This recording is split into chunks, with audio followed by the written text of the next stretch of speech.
Good morning. Welcome in class 8, 11th physics and chapter work energy and power. So our next topic is work energy theorem, okay, or work energy principle. According to this principle, work done by net force in displacing a body is equal to change in its kinetic energy, okay. Work energy theorem क्या होती है? जो net जब हम किसी body पर force लगाते हैं तो वो जो डिस्प्लेस होती है उसको डिस्प्लेस करने के लिए जो भी वर्क डन होगा वो उसके काइनेटिक एनर्जी में चेंज के बराबर रहेगा। ठीक है, इस थ्योरम का प्रूफ हम किस तरीके से देखेंगे, देखिए आप लोग।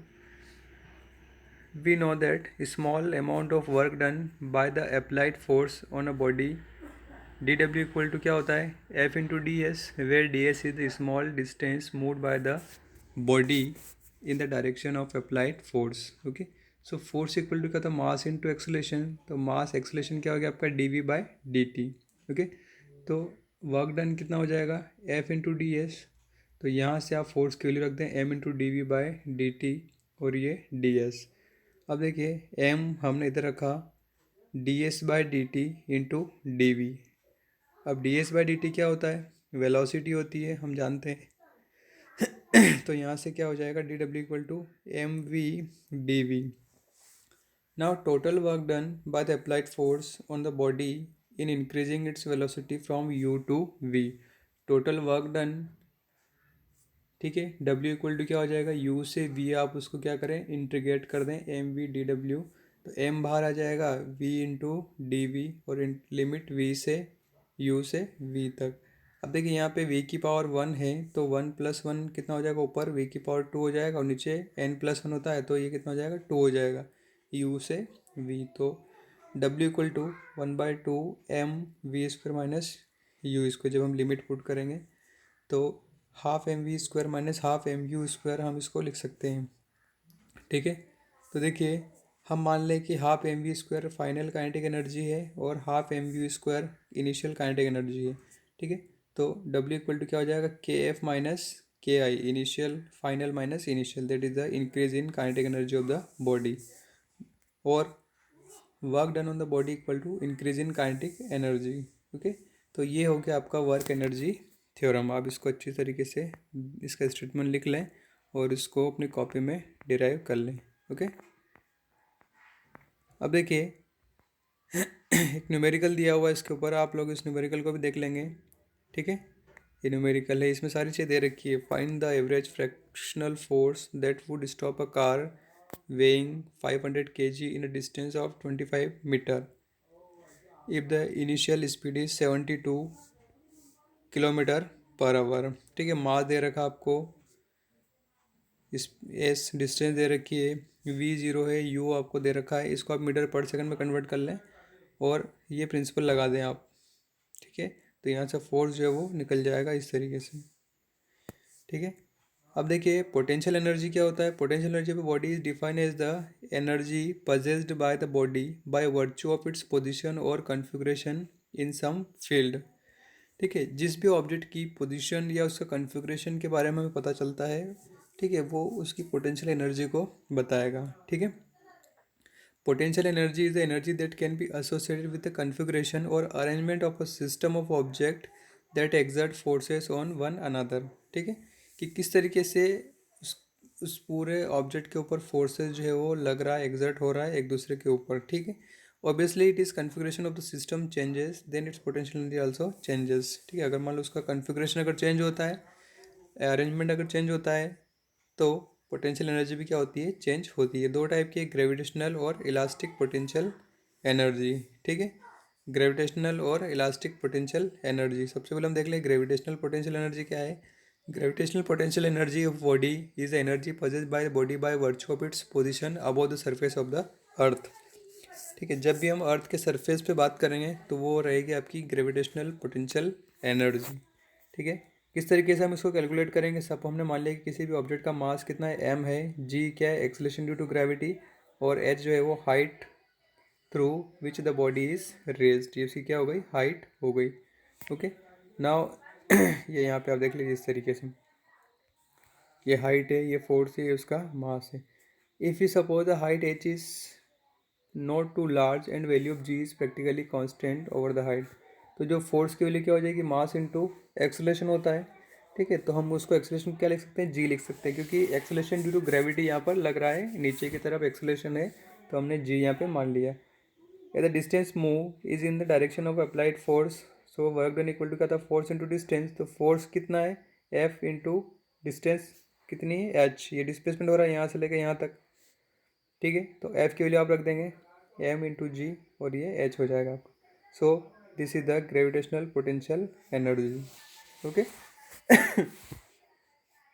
note that we have taken the upward direction of to be positive, therefore work done by the applied force is mgh, work done by the gravitational force is minus mgh. This work gets stored as potential energy. The gravitational potential energy of body is a function of height, is noted by v of h, and it is negative of the work done by gravitational force in raising the body to that height.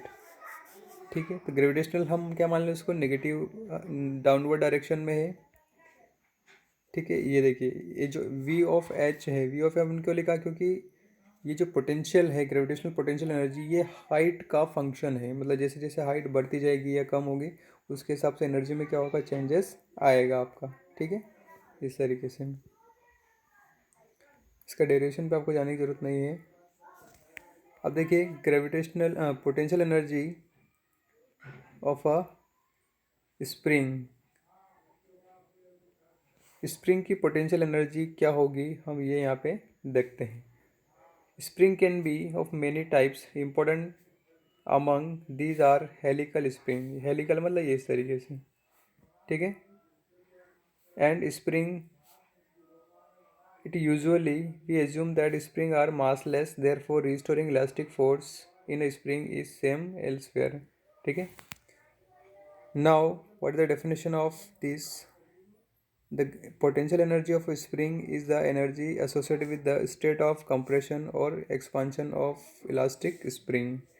ठीक है, हम इस spring को expand करेंगे, मतलब खींचेंगे और compress करेंगे, तो उसमें जो एनर्जी होगी वो एनर्जी क्या होगी, पोटेंशियल एनर्जी होगी।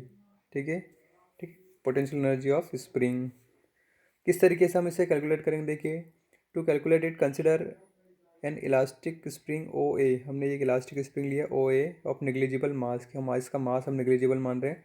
The end O of the string is fix to a rigid support, ये एक एंड हम यहाँ पे बांध दिया और एक से कुछ मास जो है वो रख दिया। A body of mass M is attach to the free end A, इससे कोई भी बॉडी है उसका मास हमने यहाँ से उसको अटैच कर दिया।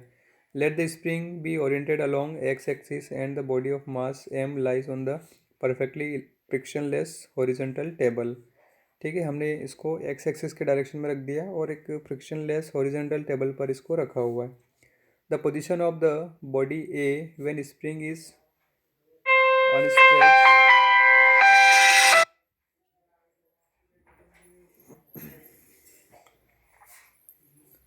the position of the body A when spring is unstretched is chosen as the origin. ठीक है, when the spring is compressed or elongated, it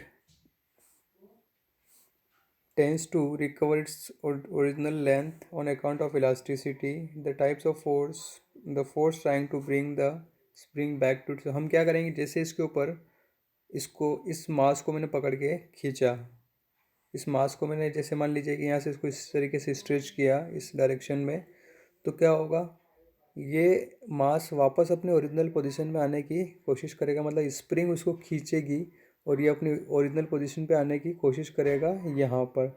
इसका मतलब ये है कि इसके अंदर एक रिस्टोरिंग फोर्स है, या हम उसको बोलते हैं स्प्रिंग फोर्स, जो इस स्प्रिंग को वापस अपने ओरिजिनल पोजीशन में लाने की कोशिश करता है। ठीक है, तो for a small stretch of compression spring obey Hooke's law, तो ये क्या करती है, हुक्स लॉ को फॉलो करती है। और हुक्स लॉ क्या बोलता है, restoring force is directly proportional to the stretch और कंप्रेशन। ठीक है, तो रिस्टोरिंग फोर्स हमने क्या मान लिया, minus F X minus F मान लिया, minus F is directly proportional to X, X मतलब जो भी डिस्टेंस हम उसको खींच रहे हैं, माइनस एफ इक्वल टू क्या हो जाएगा K X, where K is a constant of the spring and is called spring constant. ठीक है, ये यहाँ पे क्या है आपका स्प्रिंग कांस्टेंट है। The variation of restoring force with which or compression clearly greater the stretch और compression greater will be the restoring force and vice versa. ठीक है, एक्स ज़्यादा होगा स्ट्रेशन या कंप्रेशन तो फोर्स भी उसी हिसाब से बढ़ेगा। ये ग्राफ आप देख लीजिए, बिल्कुल स्ट्रेट लाइन जो है वो मिल रहा है आपको। ठीक है, तो ये एनर्जी है, आप याद रखेंगे। अब देखिए एनर्जी किस तरीके से हम फाइंड करेंगे। के का डायमेंशन फार्मूला वगैरह निकाला गया है इसके अंदर, वो आप निकाल सकते हैं। अब आप देखिए देखिए देना hence force constant of a spring numerically equal to the applied force required to produce unit displacement in the spring. The value of k depends on length of spring, radius of spring and nature of material. It is established that for spring k is inversely proportional to the 1 by L, that is smaller the length of spring greater will be the force constant and vice versa। ठीक है, के और L के बीच में graph इस तरीके से बनेगा आपका। ठीक है, नाउ नेगेटिव साइन क्या बता रहा था वहाँ पे, indicate that restoring force is directed always towards the equilibrium position. मतलब रिस्टोरिंग फोर्स इधर है, हमने फोर्स इधर लगाया, रिस्टोरिंग फोर्स इधर जा रहा है, मतलब वो इसकी अपोजिट डायरेक्शन को बता रहा है। ठीक है, let the body be displaced further through an infinitesimal small distance dx against the restoring force. So small amount of work done in increasing the length of the spring by dx। मान लीजिए कि हमने बहुत small work लगाया, small work done उसके ऊपर किया, तो स्मॉल वर्क डन कितना होगा, D W equal to minus F into D X, और एफ की वैल्यू यहाँ से रख दो, माइनस के एक्स है तो माइनस माइनस प्लस हो जाएगा आपका ये K X into D X. Okay, तो total work done in giving displacement X to the body can be obtain by integrating X equal to zero to X equal to X. तो total work done हमें चाहिए, तो हम integrate कर देंगे कहाँ से कहाँ तक, जीरो से लेके एक्स तक। ठीक है, के बार आ जाएगा एक्स स्क्वायर बाय टू हो जाएगा, ए जीरो से एक्स, जब लिमिट रखेंगे तो K X square by two, और ये zero one by two K X square. This work done is stored in the spring as potential energy of the spring at point B. Okay, so potential energy equal what, W equal to 1 by 2 kx square। ठीक है, the variation of potential energy with distance x in figure 4.16। देखिए किस तरीके से variation होगा, ये भी हम इस ग्राफ से पता चल, पैराबोलिक वेरिएशन होगा क्योंकि के एक्स स्क्वायर आ रहा है, तो इस तरीके से वेरिएशन होगा इसके अंदर। ठीक है, यहाँ पर। ओके, तो ये पोटेंशियल एनर्जी ऑफ स्प्रिंग के बारे में था। ओके, यहाँ तक आप अपनी कॉपी में इसको नोट कर लें। ओके।